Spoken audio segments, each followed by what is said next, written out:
Hello, and a big warm welcome to this week's edition of the Soul Sync podcast. Now, if you are joining us for the very first time, firstly, I want to say a big warm welcome to you. Now, what is the Soul Sync all about? What is my mission with this podcast? Well, let me tell you. I'm doing this to help illuminate your path forward, answer some of life's big questions to do with everything from the universe, the power of energy, love, even personal growth. Honestly, the list really is endless. We talk about so many different topics on the Soul Sync, but it's all designed to help you illuminate your path forward. Now, in recent episodes, I've talked a lot recently, well, I've alluded to even, how I have been using binaural beats to help me in my journey. Because I'll tell you what, meditation has not come easily to me. It's been really hard for me to quieten my mind because my mind is like a supercomputer. It does not stop, honestly. And I have been diagnosed with ADHD. I don't take medication for it. I don't think that's a path I want to go down personally. But what I would say is my mind and how busy it is has been great in many regards. It means I've got a really active imagination, and that's helped me a lot in my career. But when it's come to meditation, connecting to the spirit world, sitting in my power, all of those things I kind of struggled with. And binaural beats have really helped me. They've helped me to kind of get into, firstly, quieting down my mind. And they, honestly, if you haven't tried them, they really are powerful. So this week's edition, we've got an expert who is going to explain everything to do with binaural beats. Because I'll be honest with you, I'm not even going to try and explain on this intro what they are, because I'm just going to do a hash job. And the guest we've got is a specialist, and she's going to be able to talk about them so much better than I can. So please allow me to introduce to you my guest this week, Karen Newell. Now, she is the co-founder of a company called Sacred Acoustics. Now, the company is a trailblazer in brainwave entrainment audio meditation. Karen's journey into personal development began with a fascination for ancient cultures and sacred sites, driving her to explore profound questions about existence. Through intensive study and hands-on experience in meditation, lucid dreaming, astral travel, and energy healing, she's become a specialist in spiritually transformative practices. Now, her pioneering work with Sacred Acoustics harnesses binaural beats to expand consciousness, inspire creativity, enhance wellness, and nurture intuition. Now, Karen, alongside Dr. Eben Alexander, who co-authored the influential book Living in a Mindful Universe, they also travel all around the world as well, conducting international workshops on consciousness exploration. So today we're going to be delving into Karen's journey, her innovative approach to brainwave entrainment, and the transformative potential of her work. Now, I use Sacred Acoustics.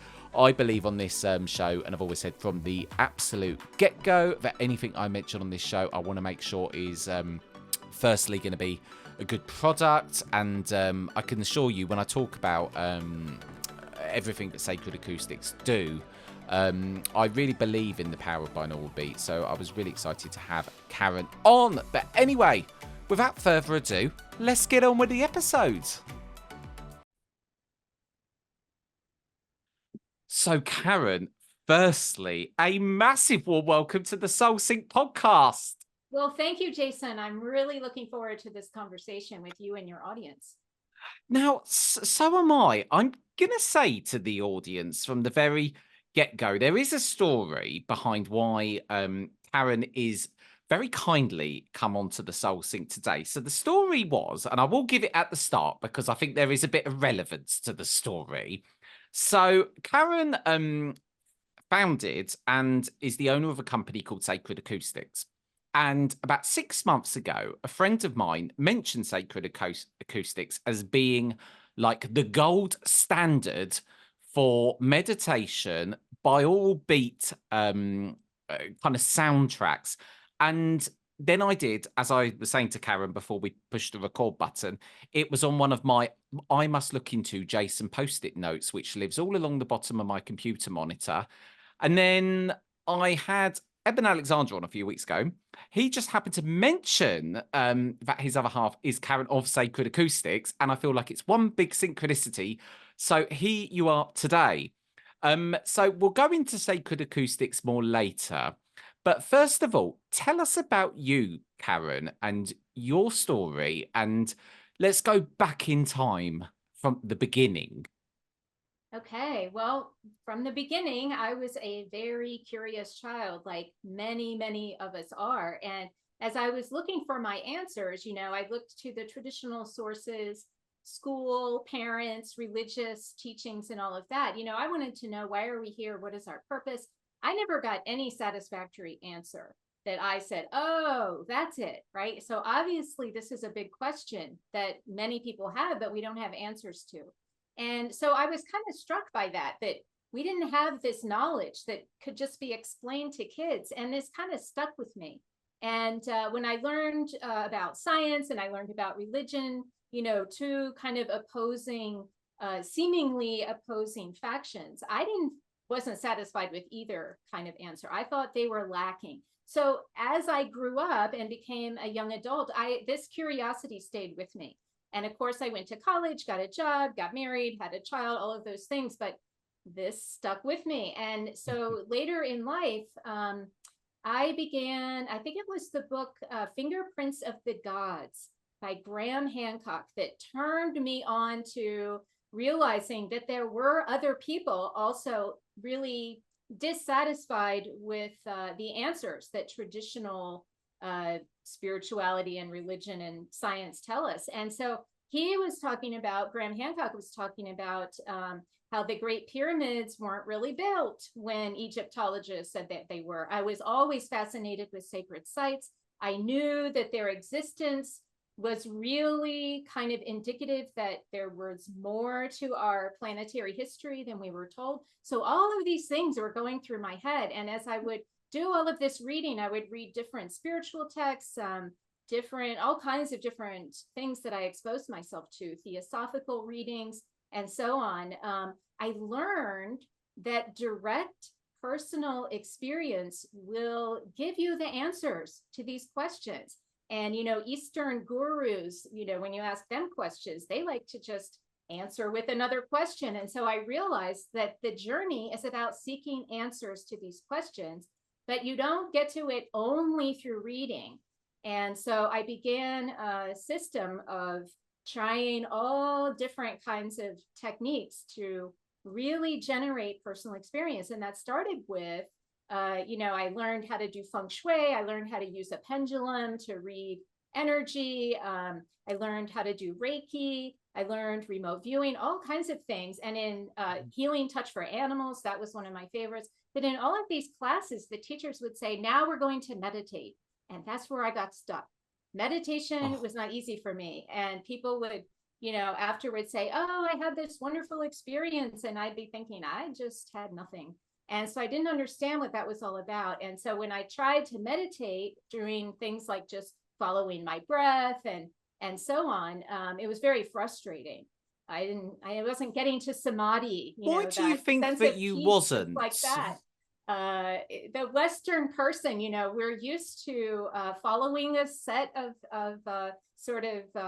guidelines and getting to that place. And meditation isn't like that at all. So now I know why Eastern gurus answer questions with questions, because it's all about the journey. And in the process of learning to meditate, I did discover that certain types of sound help to quiet the mind. And at first it was things like tuning forks, brass bowls, crystal bowls, anything that gongs, anything that kind of makes a sort of monotonous, regular sound. And what I learned later is that those instruments are actually emitting binaural beats. And it's digital binaural beats that are created not using instruments that really started to help me to get past that blockage where I thought I couldn't meditate.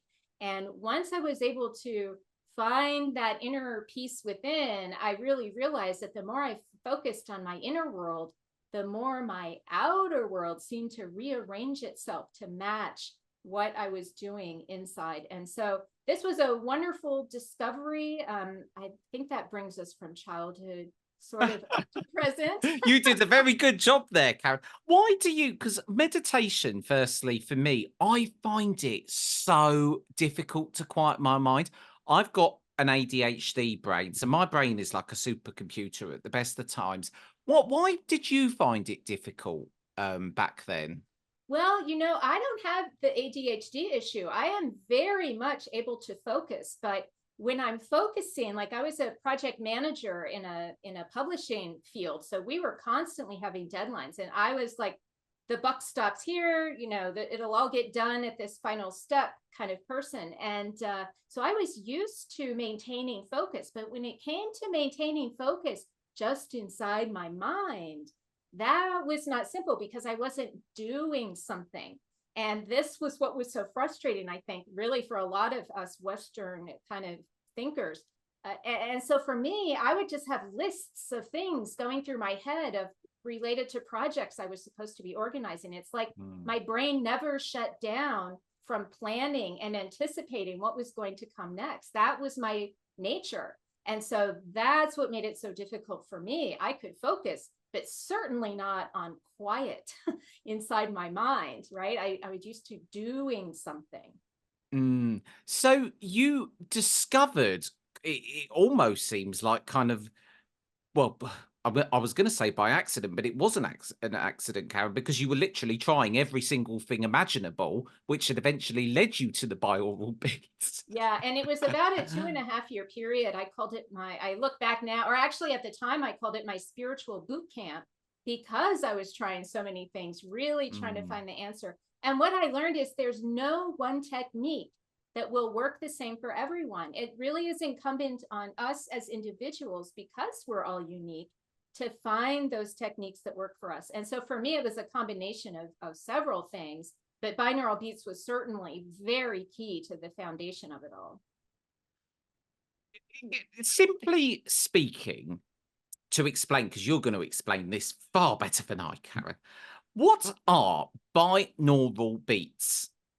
So binaural beats, so aural just means hearing, and bi means two. So it means you have one signal in one ear, a different signal, slightly different frequency in the other ear, say 100 hertz in one ear, 104 hertz in the other ear. And the difference between those frequencies is what matches up with the brainwave state. So in my example, I gave you a 4 hertz difference. 4 hertz is actually the border between delta and theta. Delta is the state when we're asleep. 0 to 4 hertz is the signal, the electric signal coming out of your brain when measured with an EEG device. And that is the same kind of hertz that we use when we're talking about sound. So it makes it really simple. Now, we can't hear 4 hertz. We can't hear any sounds below 20 hertz. And so when we create these frequencies, it makes sort of this wah, wah, wah, wah, wah sound, which sounds very similar to what I mentioned before, a crystal bowl or a brass bowl. But in that case, there's all these beautiful overtones that take place. So when you create binaural beats, you can go to an app or something and ask for, I want a 4 hertz, you can just ask for whatever you want these days, but they sound very harsh. So when they're combined in different ways, they start to sound more musical. And often people will add pink noise or ocean sounds or something like that. When we create ours at Sacred Acoustics, all of our frequencies are harmonic to each other. And so they come out sounding more like music, which allows us not to have to use so much the pink noise, the white noise, and so on.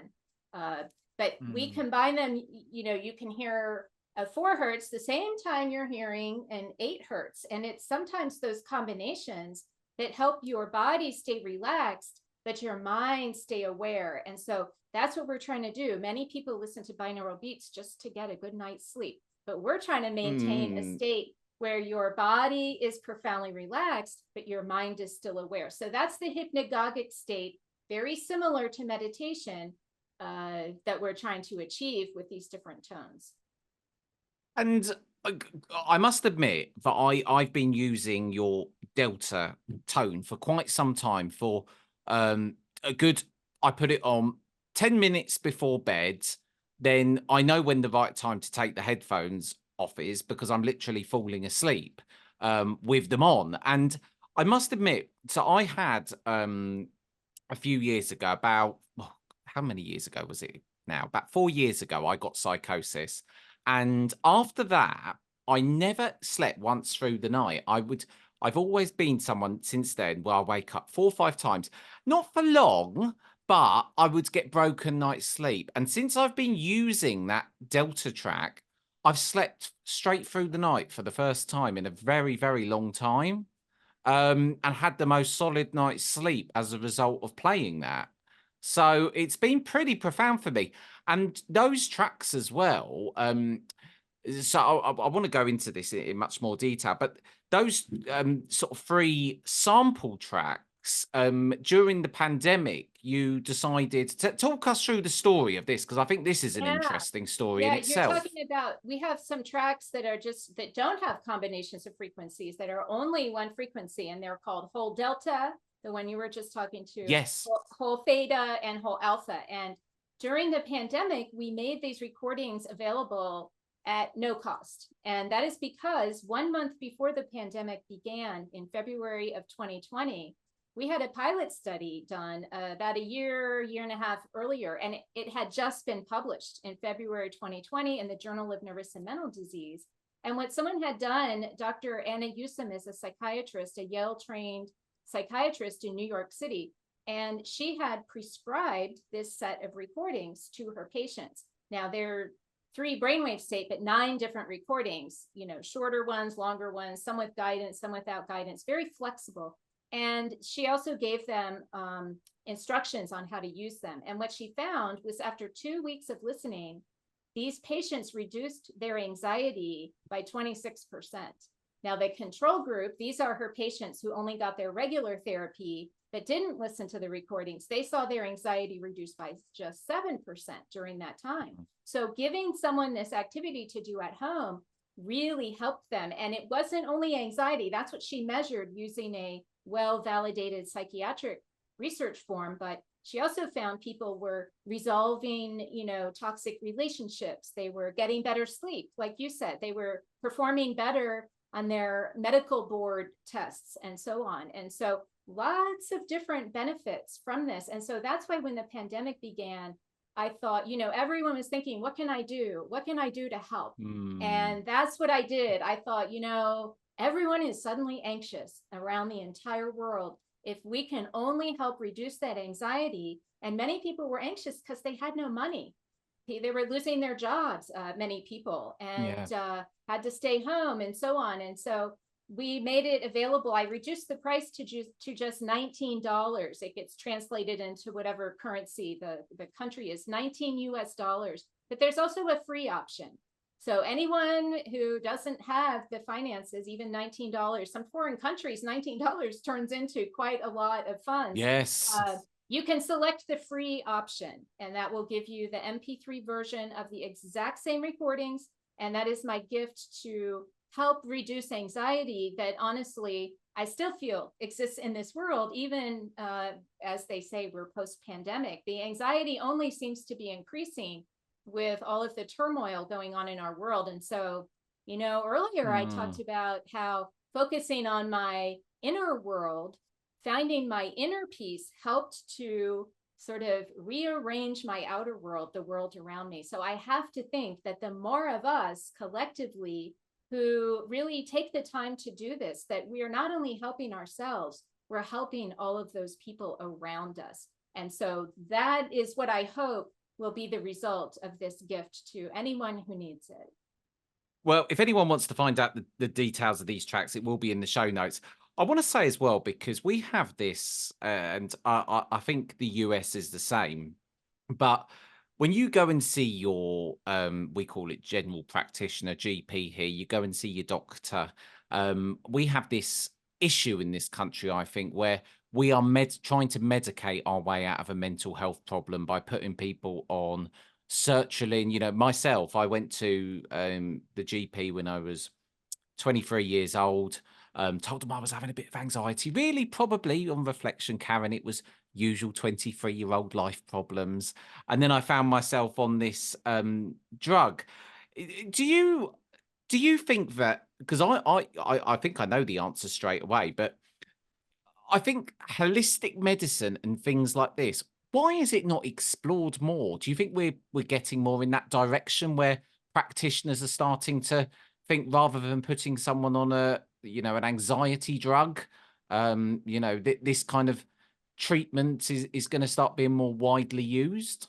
Yeah, really interesting question. So I think there's a mix right now. I think more and more people are making these recommendations. I have physicians, MDs, not just, alternative practitioners, but MDs who are referring patients to our recordings. I can talk about that in a second, but Mhm. the use of medication way overused. I have a story of my own when my daughter was in high school. I thought she was going through regular teenage problems, maybe a little worse than mine were, but she had a lot of anxiety. She had a lot of issues and ended up in a facility for a time. And the doctors there, because I would not agree as her parent to allow her to take those medications, reason being, Mhm. she was busy abusing those medications. She Right. had taken them from her friends, they traded them. This was just the trend, back Yeah. in the early 2000s. And maybe still is, I don't know, but she didn't need her own supply of drugs, so I refused. But the doctor actually told me that I was borderline abusing my daughter for not giving her the medications. Oh, And I got out wow. of that facility as soon as I could. There are doctors who will start court orders to force parents to do things for their children, and sometimes maybe it's for the best. In this case, I couldn't imagine being Yeah. forced to give my child these medications, because I think she would have used them to, if she had enough of them, to do something kind of self-damaging, I'll say, because that was her tendency. And now, much, much later, she tells me, yes, mom, you are correct. That is exactly what I would have done. And so I have no regrets. And that doctor was incorrect. But nowadays, more and more people are realizing that these medications are actually sometimes bad for us. So there's a doctor in the US, he's in Florida actually, Dr. Mark Leeds.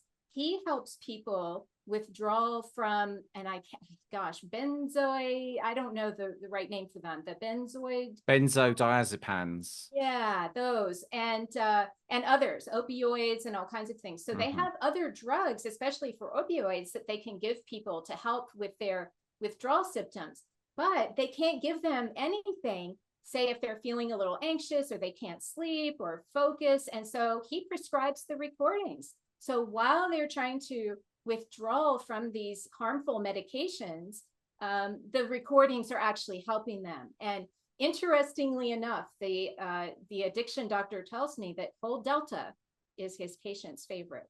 And that doesn't surprise me, because that's the most calming one that we have. And most people fall asleep when they listen, but some who have really hard time falling asleep, they're just happy to get a little relaxation listening to whole delta. So they work differently for everybody. I will caution your listeners, and because we all have different brainwave states to Mm, begin with.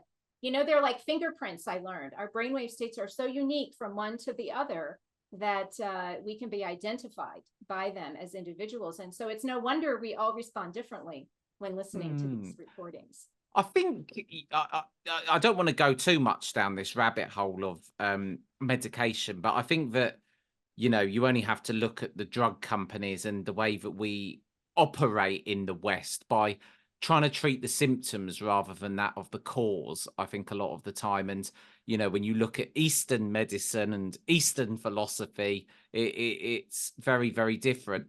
I want to go into, because we've talked about Can I make a Delta. comment on that real quick? Yes, please Yeah, do. I think another aspect of that is that the Western world is driven by the worldview of materialism, that only the physical world is real.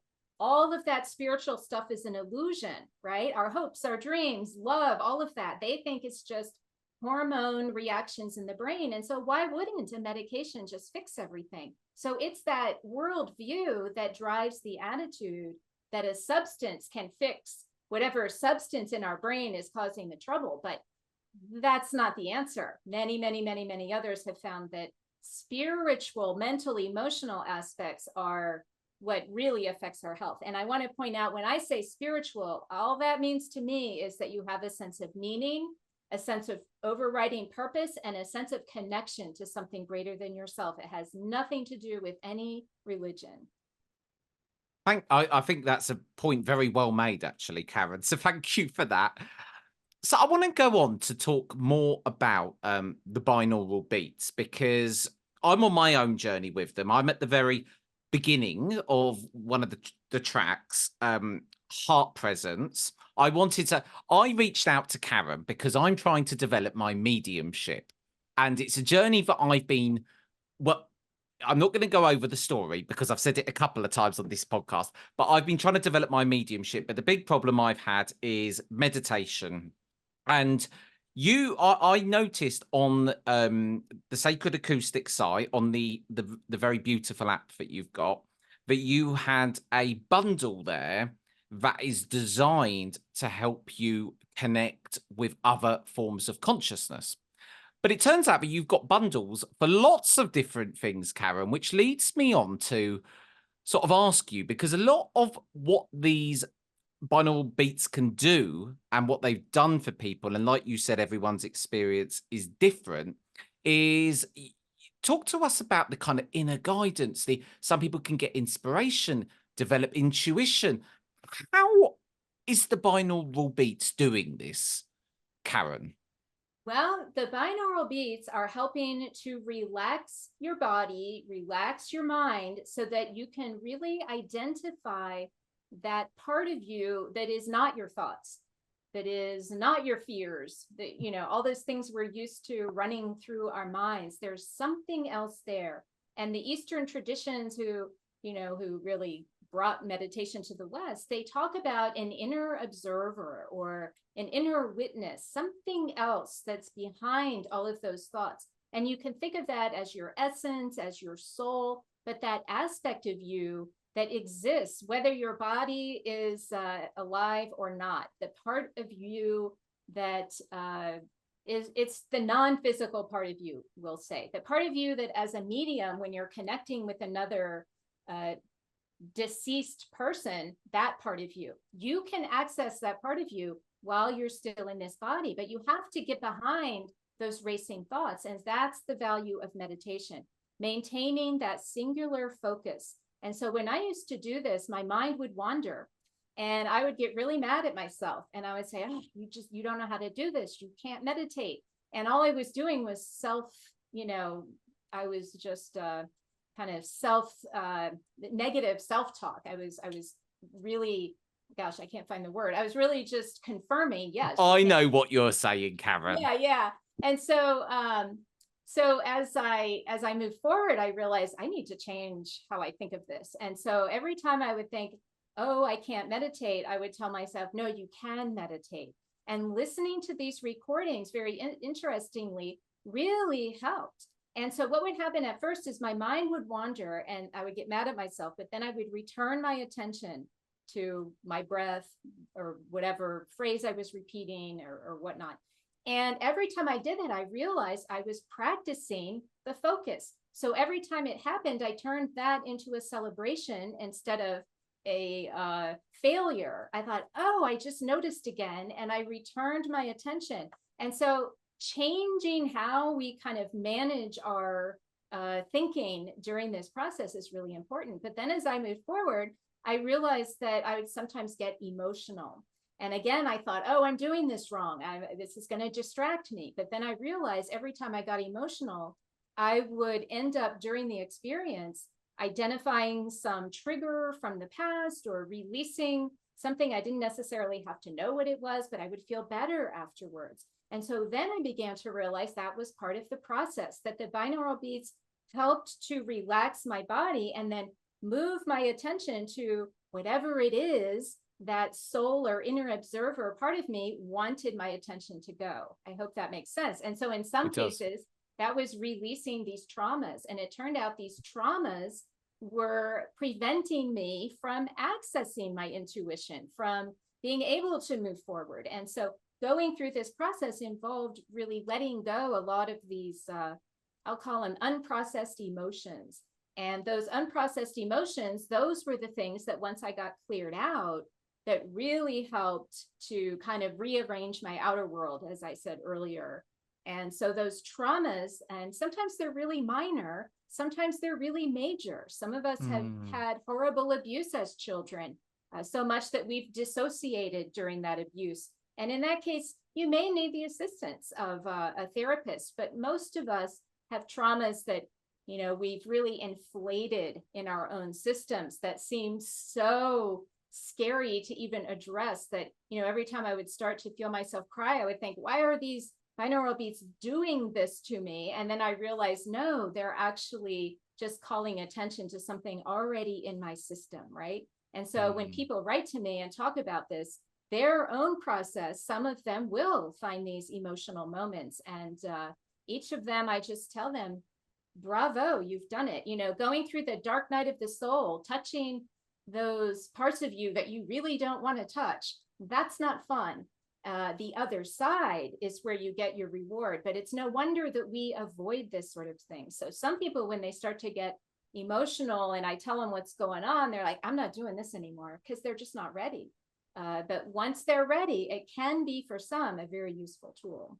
But that's what you got to kind of go through, many of us, not all of us, before you can get to this space where you're able to contact inner guidance and all of these things. Many times these come up very surprisingly. And other times we can use our intention to kind of open that door. And the way I recommend doing that, say, if you want to, you know, touch some inner guidance, is just ask a question, pose a question at the beginning of your meditation, and then just kind of let it go. Don't constantly think about it, and open yourself to receiving an answer. Sometimes the answer will come during meditation. Other times it'll come later through a synchronicity, a dream, a chance meeting, but it's a process. It's a continuum. Your meditative state is just part of what your consciousness is going through in a day. So it's not just a singular event where it all has to happen, right? So you always want to pay attention if your questions aren't answered right during that meditative session. I was thinking to myself just now, should I go down a rabbit hole, which I'm about to go down, or shall I not? This does happen a lot. I'm going to attempt it, but I'm probably going to do an absolute hash job of trying to explain it. Very simply, and someone said this to me the other day, you know, we have cells and cells of membranes, and deep, you know, if you break down and go really far down on a molecular level, there is memory in these membrane cells and whatever. And these emotions that we can have, of, like you said, things that can happen to us when we're very young, if we don't outlet them at the time, they do get stored deep within our body somewhere. And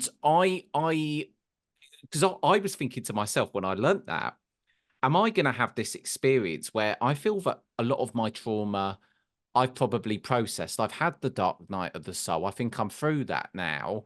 And it did, when you sort of sent me the recordings, and it had the very helpful PDF that went in to explain that you might have these emotions, these things might happen. I was thinking to myself, is there anything that I haven't processed or been at peace with? So I guess I'm yet to find that out, Karen. And I do feel that I'm ready to embrace that. So you directed me when I kind of explained my objective to you know, expand my consciousness or whatever. You directed me to a heart bundle. Why have you directed me firstly to the heart?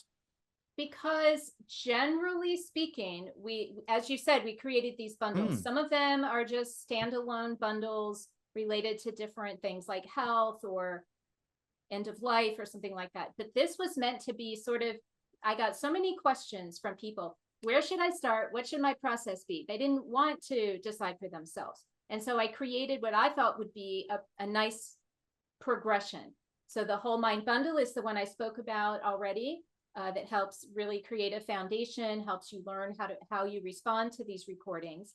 And then most people that I've come across, you know, are interested in issues to do with relationships and connection and you know, developing their intuition and so on. And so that's where the heart comes in. And heart meditation was another one of my personal tools. Along with the binaural beats, I learned a form of Sufi heart rhythm meditation where you actually align your breathing with the beating of your heart. And heart presence actually is combines some of those practices with the binaural beats, because in heart presence, the one that you mentioned earlier, you're actually imagining your breath moving in different directions through your heart. So around your heart or up and down through your heart and so on. And it really does bring different sensations. Now, all of those recordings contain alpha frequencies. So keep that in mind, because some people, when they listen to alpha frequencies, they make them a little nervous. And so I know that it was a risk including alpha frequencies, but many other people find them to be just perfect. So it's a little tricky. Theta seems to be the one that is more universally liked by most people, but not everyone. So it just depends. But Again, like you said, the it's very heart, personal. yeah. But the heart just seems to be a really important part of who you are. And so kind of integrating who that heart energy really is, part of, that seems to me to be an important step in the process before we start, moving on to the whole spirit bundle, which some people start right there, people who have had a lot of experience and have already done all of this. But that's where you can maybe have an out-of-body experience, have a past life memory, kind of the more glamorous things that people think about when they want to do this sort of thing. But I didn't get those answers until I went through my heart process. And so I would say a lot of it just, we teach what we know, right? And so I Yes. used my own process and observing others to kind of make these recommendations. But I know for certain that not every process will work the same way for all of us. So tons of flexibility within that system. Some binaural beat people, producers, they have very strict rules. One in particular asks that you listen to this one recording for 6 months before moving on to the next. Oh, really? Yeah, and it costs a fortune compared to ours. So I leave a lot of room for flexibility, because some What's people the process? And I was going to say the technology. How did you decided you were going to do this?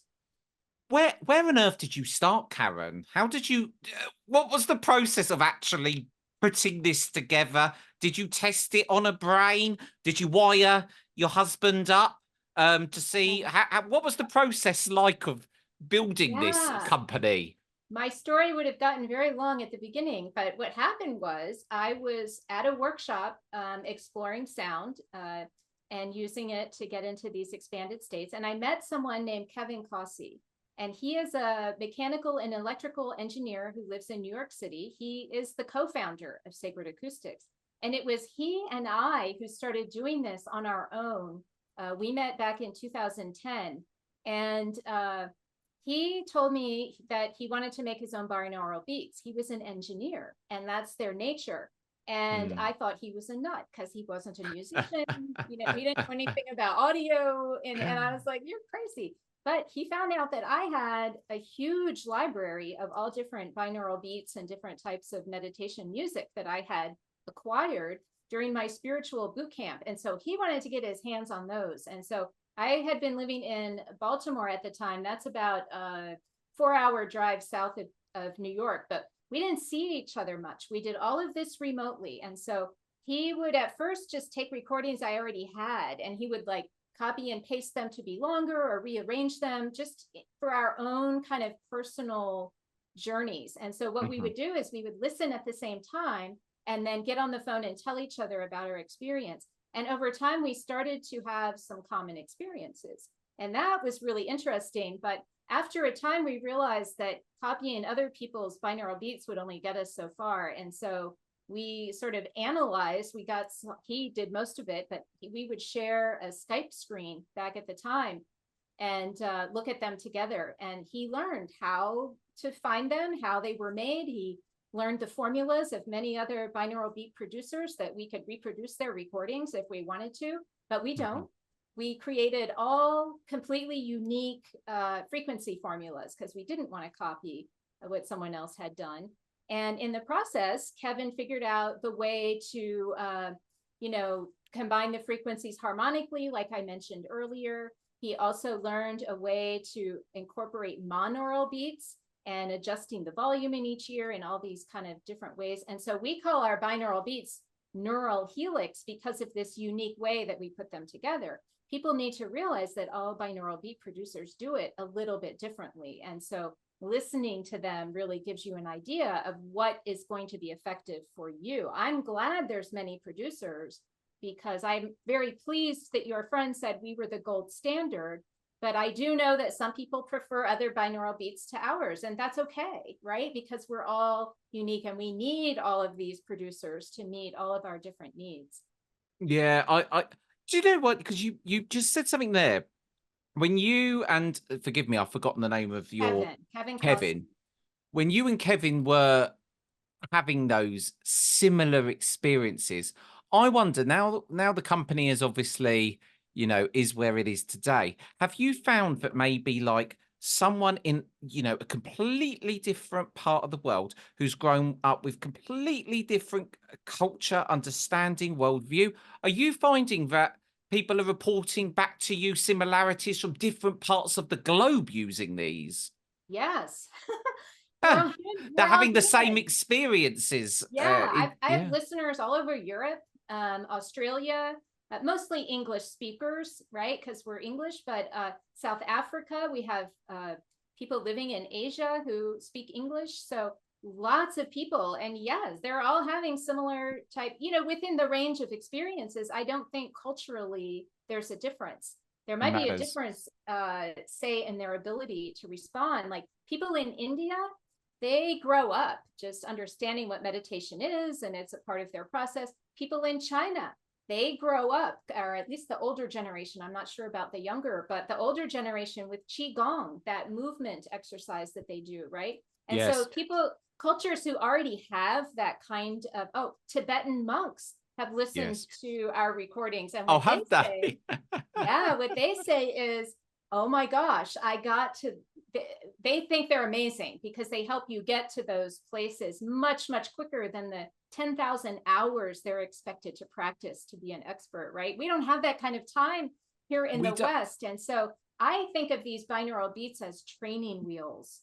They help Mm. us get to those states a little bit quicker, right? Because I think we need a little bit of a head start so we can catch up with I all of look at them as a bit of a shortcut, but not in a way that is, because you might think a shortcut is a cutting of a corner, but it's not. It's a very powerful aid. And do you know? Because have you come across the Gateway tapes? Yeah, yes. I listened to Yes, them. That was one of the first binaural beats I've listened to. Yes. that was my first doorway into it. No one who knows what the Gateway tapes is, please Google it, because I'm not even going to try to explain what they are, because we could spend the next 15 minutes talking about them. But really briefly, it was a government experiment the CIA did decades ago, which the report was declassified and they were released. And they are funny because the man who talks on them, it's very instructional, but I It's don't even know Bob what I'm Rowe. talking Yeah. about, the Yeah. Gateway tapes. Do- Yeah. Well, they still exist. And it's not just for the CIA remote viewing. They use them for all kinds of stuff. It's funny, Bob Monroe, back when they were making these tapes, it was back in the 70s, 1970s, 80s, and they were tapes. That's why people still call them tapes. They were cassette tapes. And but they're on CD now. But at any rate, he would not let anyone take these recordings home because he thought that they were so powerful that people would just freak out and not know what to do. And I think we've come a long way since then, that people kind of do know how to manage themselves. So, they but that's sound like a 70s thing, don't they? Even the man that talks on them, you could just see it's from that era. yeah, Um, yeah, because they haven't updated them. I wanted to mention that Kevin and I, uh, we started this process, but it was Eben Alexander. We both met him 1 year into our kind of personal play with all of this, and it was actually Eben Alexander who said, you got to make these available to the world. And Kevin and I had already come up with some maybe URLs, maybe one day. And so we had Sacred Acoustics, and we thought, okay, we're going to do it. And when Evan's book came out, his book came out 1 year after I met him, and very fast track process because he hadn't even met his agent when I met him.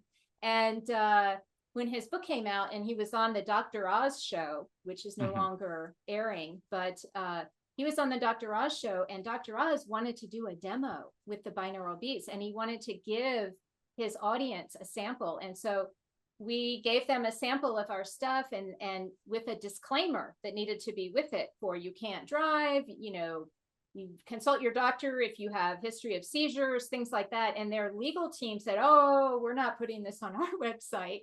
And give us a link. They said, give us a link to it. So since my work background involves web development, I created a website and I put the free download there and one little field to put their email address in. And within 2 weeks, we had gathered 5,000 email addresses.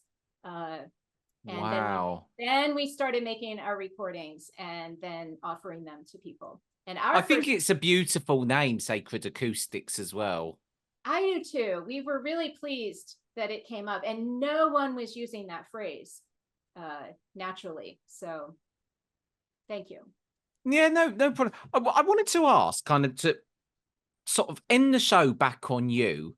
Obviously, where we got to with your journey was Karen who can't meditate. We're now Karen of Sacred Acoustics with loads of bundles.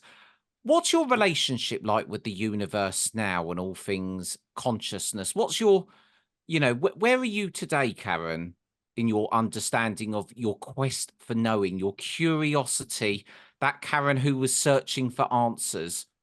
Well, I'll tell you, Jason, the journey continues. I have not found all the answers, but I don't think I should have found all the answers, or I wouldn't need to still be here, right? So that's I learned that I don't need to have all the answers. That was a very big process to go through.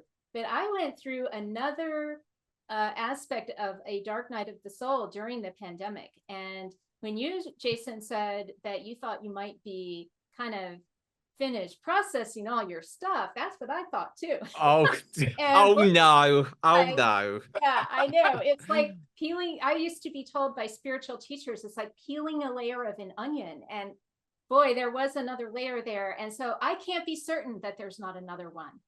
I just can't be certain.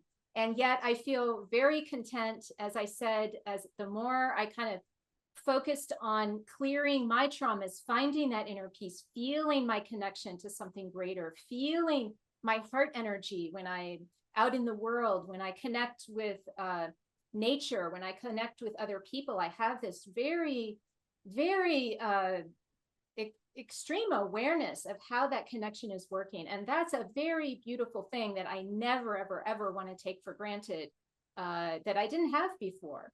And so that's where I am now, very open to what's to come. But I resolved many, many relationship issues. I am now, Evan and I found each other. I don't know if you realize we're in a personal relationship. But well, I only did, but this all seems, Karen, like one big synchronicity, because it was Eben's book, which was my. So I'll tell you the story, and I've said this story, but I'm going to tell it to you anyway because it's an interesting story. So me and my mum, a few years ago, we went to Greece. And she started talking about death. And I said to her, Mum, I'm really, please don't talk about that. It's a subject I hate. I don't want to talk about it. It's the end. Da, da, da, da, da, da, da, da. Anyway, she then, out of her suitcase, said, look, take this book that I've been reading. It's really good. And it was Eben's book. So I read it and it started to make me think, hang on a minute, which then led me down a whole rabbit hole. I keep saying rabbit hole today. A whole journey of researching near-death experiences, which really prompted me to think, hang on a minute, is there more to this life? And perhaps, because I played the whole game, Karen, of thinking that material possessions were the root of all my answers, because I grew up with not a lot in West London. I grew up from a very modest background, and then went through this whole journey of thinking that once I'd built my multi-million pound company, I'd be happy. And then I got to the point of running it with the most money I'd ever had, thinking I'm the most bloody miserable I've ever been. That's Um, right. yeah. So, and then, you know, that's kind of where my journey started. So it was actually Eben's book that prompted this whole kind of catalyst of investigation, so to speak. Very cool. Yeah, his story has inspired lots of people. Often it is around the death subject, parents who've lost children, Mm, children who've lost parents, spouses who've lost spouses. It doesn't really matter. Death is a really hard thing for people to deal with usually. And I'm fortunate I haven't lost a parent or a child. And so I haven't had to go through that experience, but I can imagine how devastating mhm. it would be. And yet, when people have this knowledge that it's not the end, that you will meet again, because that's what all the near death experience and many other research tells us. It's not just near death experiences, but we will meet again.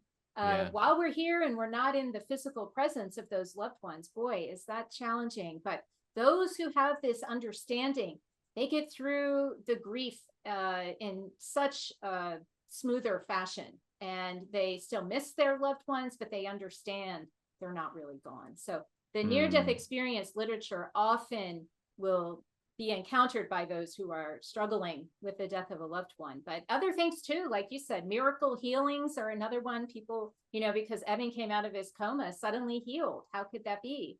You know, Yeah. touching the spiritual realm somehow played a role. And, you know, mediumship readings can do the same thing. I know mediums who have gotten information for their sitters from their loved ones who have passed that has cleared up, you know, lifelong issues that they've been holding on to for decades. And this one reading from the medium will just heal them. They'll realize, oh my gosh, my mom really did love me, or something like that, you know? So touching that spiritual realm in that way really does seem to have powerful healing effects. So even the process of meditation can have similar healing effects, right? It may not be in quite Mm. a, you know, bang your head with a board kind of fashion. It might just be a little slower, but sometimes slower and steady is the better way to get there. You got to be careful what you wish for. Some people like, I want to see auras and spirits, and then Oh, when the people who do see spirits are like, oh my God, make them go away. And so you know, you got to be you got to be careful what you wish for, as the saying yeah. goes, Karen. Do you know what? I honestly love what you do, and I think that your tracks are amazing, and it's becoming a big part of my routine. Lastly, Karen, would you like to leave us on a final thought or a pearl of wisdom to close the episode today? I would. And I think I would like to focus on this idea of loving yourself.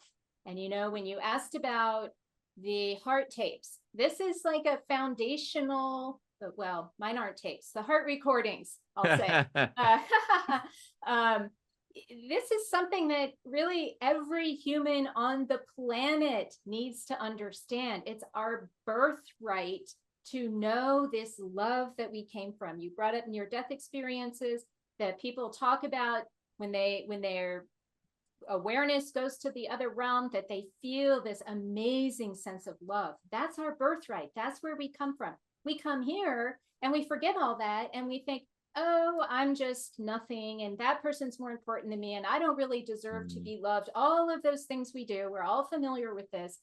But if you can love yourself, this is what prepares you for loving others, for getting through rough times, for bouncing back, for being more resilient, from healing when if you are faced with a challenge. Finding that way to love yourself starts with generating gratitude in your heart. This was one of the foundational practices I learned while I was using binaural beats. You can do this any time of the day. Generate feelings of gratitude, not thoughts in your head. It can take some time to spark a feeling of gratitude, but continue to think and remind yourself of memories that brought you joy.